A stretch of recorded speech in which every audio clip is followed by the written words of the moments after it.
बकरी, भूख, कर्ता सर्वेश्वर दयाल सक्सेना, प्रकार कविता पद्य है, पोएम है।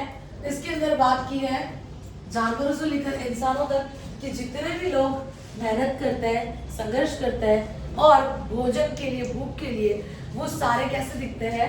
सुंदर दिखाई देते हैं। अब अपने देखेंगे यहाँ पर पॉइंट वाइज कि भाई कौन से जानवरों के बारे में उन्होंने बात की हुई है। शिकार करने वाले जानवरों के बारे में पहले अपने बात करते हैं। बाज, सांप और चीता।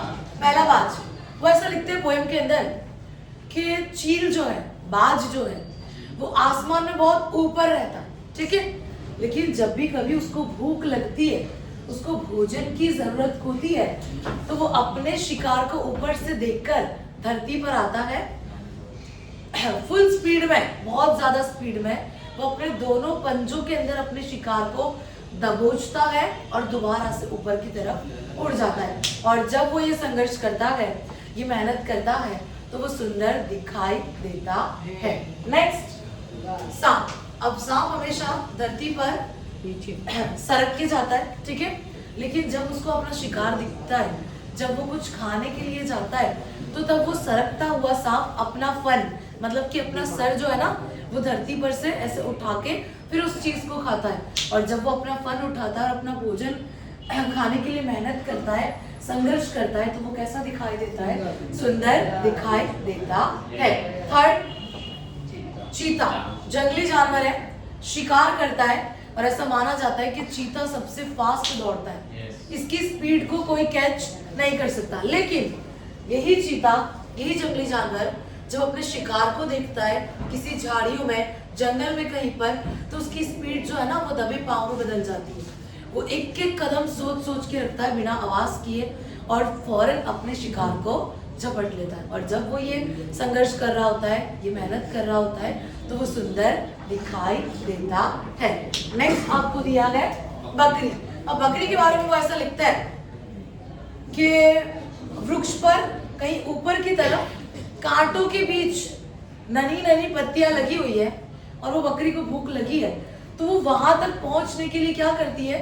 4 पैर होते हैं, 2 पैर वो थड़ पर रख देती है और पूरी ऊपर तक हो जाती है, ताकि वो जो पत्तियां हैं वो उसके मुंह में आ सके। तो उन्होंने लिखा ऐसा है कि बकरी भूख लगने पर 2 पैर पर भी खड़ी हो जाती है और कांटों के बीच से नन्ही नन्ही पत्तियां चुनकर खाती है। और ये स्ट्रगल, ये संघर्ष, ये मेहनत वो किस लिए कर रही है? क्योंकि उसको भूख लगी। जब इस तरह का संघर्ष करती है तो सुंदर दिखाई देती है। नेक्स्ट, तोता। तोते के बारे में वो ऐसा लिखता है कि भाई पेड़ के ऊपर तोता जो है, जब कोई फल वगैरह कुछ लेकर आता है खाने के लिए, पंजों से उसने डाली पकड़ी होती है, वही 2 पंजों में वो अपने जो भोजन को लाया है उसको भी पकड़ लेता है और उल्टा होकर उसको कुतर कुतर कर खाता है। और जब ऐसा तोता हम देखते हैं संघर्ष करता, मेहनत करता, तो वो कैसा दिखता है? सुंदर दिखाई देता है। और लास्ट, आदमी, मतलब कि मनुष्य, इंसान भी भूख के लिए, भोजन के लिए संघर्ष करता है, मेहनत करता है। हजारों लोग हजारों तरह का काम करते हैं, कई मेहनत का काम करते हैं, ठीक है। तो जब आदमी भी भूख के लिए संघर्ष करता है, तो वो सुंदर दिखाई देता है। क्लियर? हेतु देखो, भूख से लड़ते हुए प्राणी सुंदर दिखाई देते हैं, वही आपको बताया है।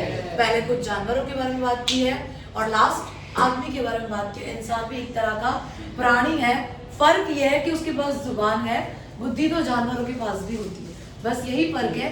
बाकी मनुष्य भी साइकोलॉजी के हिसाब से जीवित प्राणी ही माना जाता है। क्लियर? समझ आ गया सबको?